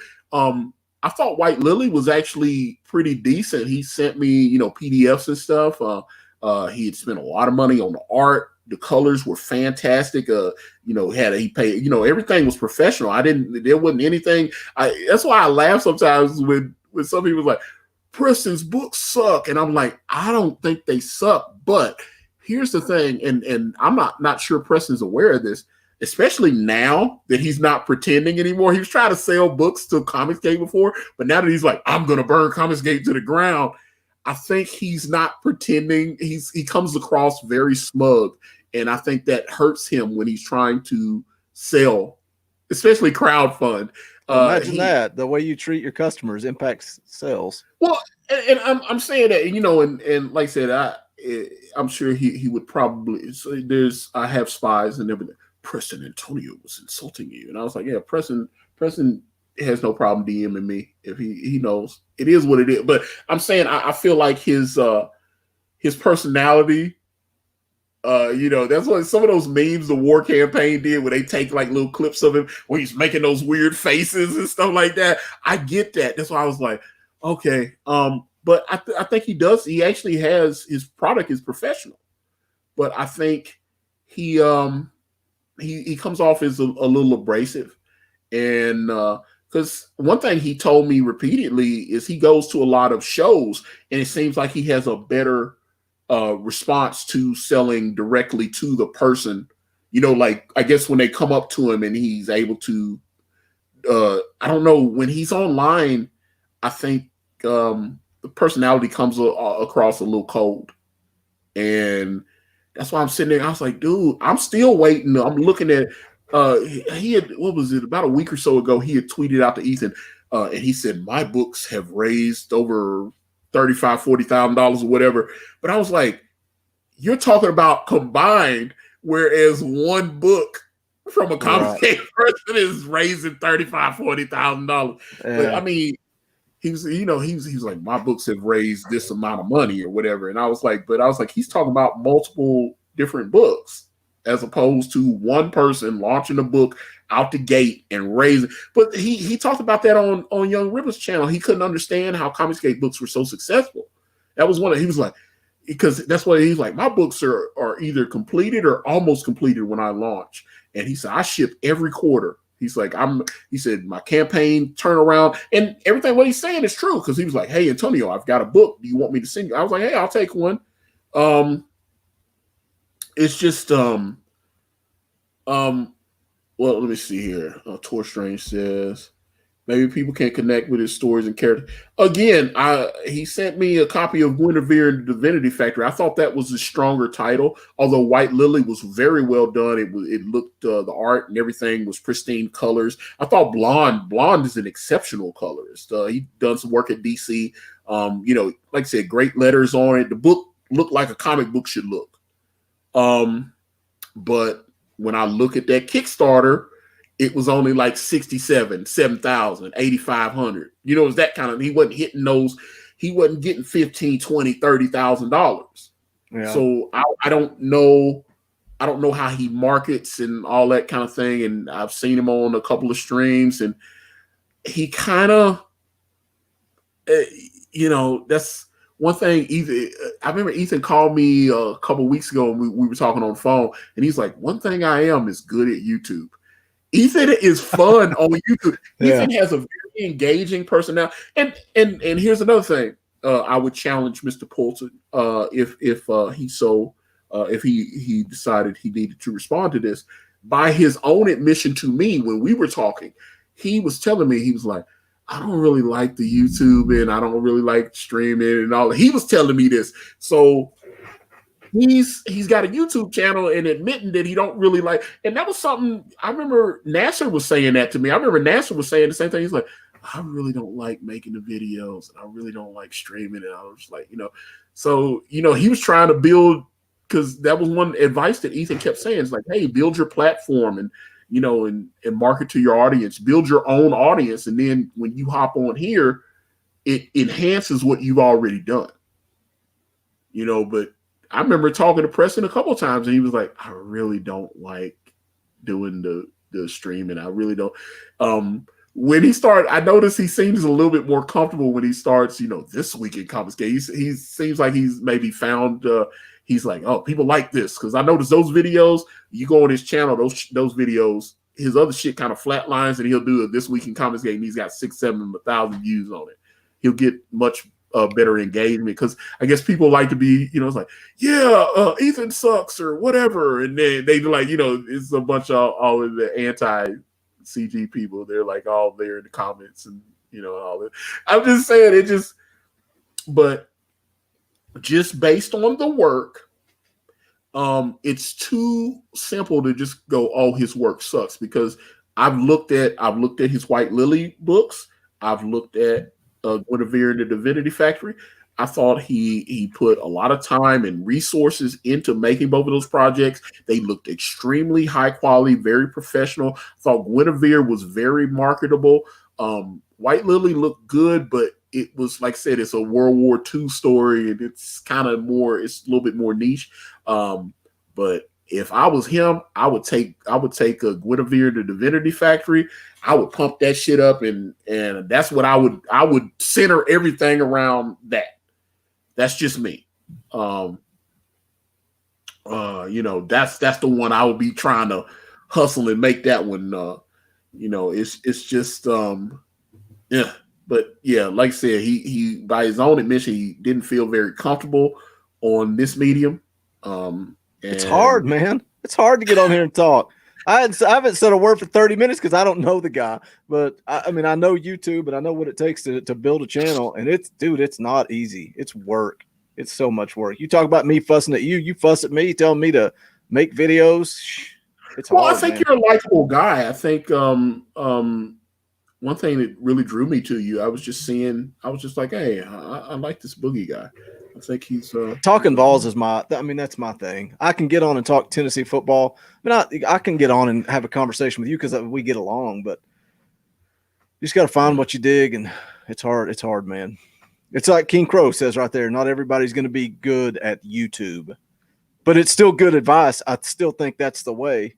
Well, I mean, if you're going to use social media to market, YouTube is definitely an important piece of that. Because I have almost 12,000 people follow me on Instagram, and it's harder to market on Instagram. Instagram's a harder beast. I need, unless you're a cam girl shaking that ass, you can't really. Why don't you try that? Should I do some twerking? Yeah, yeah. I was like, good. All right, if we get to 15,000, I'm gonna do some twerking. Stretch goal. And I was like, I need to do some twerking. So it's the engagement, man. It's YouTube gives you the capability to engage with your audience. It's like talking about talking balls, man. Like the guys that show up in our live chat when the season's going, especially, man, when Tennessee has had some rough years. And those guys are like, man, I feel like I'm going through the season with you guys. You feel like you know these people, even though you've never even met them. And it's that engagement with your audience, I think, that makes YouTube special. Well, I just I don't know. It's definitely being able to, especially I like how StreamYards allow, like I can I can just highlight a comment and show it up on there. I like that, StreamYard was so great, man. I was so worried about what we were going to do with YouTube. I was trying to figure out how to use, what's the software everybody uses? Streamlabs? OBS, Streamlabs, or let's see, like boom. So I can put, okay, now I got a ticker going, back brand, way of the gun. And like you're not doing anything but typing stuff in, and it looks so professional. And then I was like, okay, and on the wrestling council, okay, Oh, okay, yeah. So now I got outrightgeekery.com and go there and just doing the thing. So I love this. I love StreamYards is uh and the reason I know about StreamYard is again, that's again Doug Tenaple. Doug Tenaple was the person, and I know other people in Comicsgate that I dropped it in there. After Doug turned me on to it, I dropped it in there into the private chat, and then other people got onto the platform. It's just I tried using Streamlabs and OBS, and it just didn't work for me, man. It was just I was seeing Elliot. Elliot was running because Mike was running OBS, and so Elliot started. He's like, there's a learning curve, but once you learn it, it's so it. And he was doing all this, and he's like, look, I can fade in and do a transition. Oh yeah, and all if you know what you're doing, okay. like Ethan, when he had that guy doing stuff for him, his show looked awesome. Yeah, it looked pretty damn good. I hate change and I hate trying to learn stuff, man. I'm too lazy. StreamYard did everything for me. He said that stream, and not to mention Cecil started fucking with the StreamYards, and he figured out, I can set this video up and have it do my intro and do all you can do shit, and they're adding more stuff to it. So because that's one thing I like about StreamYard, they're reaching out to their customers. Hey, what do you think? Is there any kind of features that we can add that you guys are wanting to, it's just, that kind of thing. Hey, let us know if there's any kind of features that you think we should add. We'll try to add it in, that kind of thing. And I'm like, yeah, man, let's get it. I love that, man. So I just, that's just, I don't know. I really, Streamlabs, I tried using it. It didn't work. And like I said, Doug said, try StreamYard. And I needed something because just a few days down the road, I was going to have Jeff Smith on. And they had shut down Hangouts, and I was screwed. I was like, I even told Elliot, I said, Elliot, if I have to pay you, because I was going to pay Elliot, I was going to have to give him my login so he could come in. I was going to be the producer. I was going to have him run the stream for me. I was in trouble. I was like, oh my God, I need Jeff Smith. And then Doug DM'd me and he said, hey, try this StreamYard.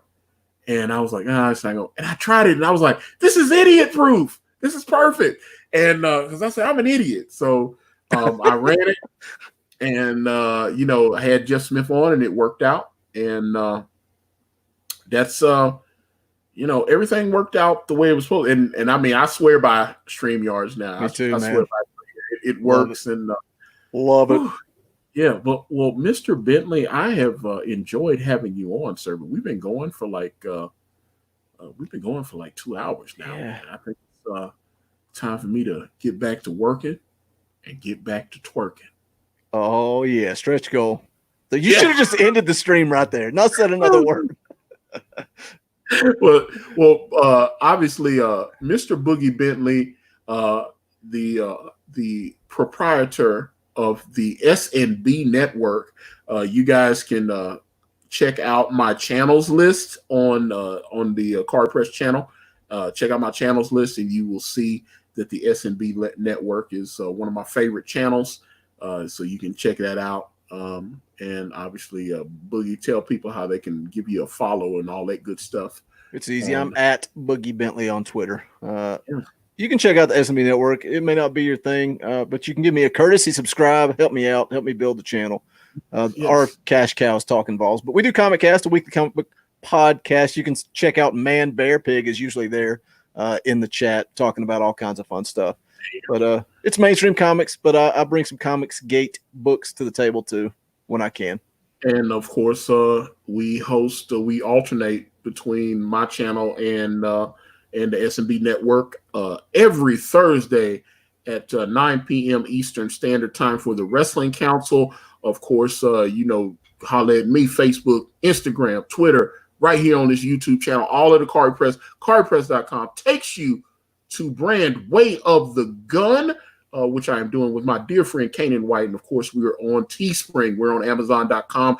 We've got all kind of merch available on both of those platforms, which you guys are still buying. Surprisingly, I've got to get some new shirt designs up there, which I plan on doing. And because I always love when I put a new T-shirt out and everybody supports it. So thank you guys. Brand Way of the Gun. Keep getting it. Thank you. Deuces.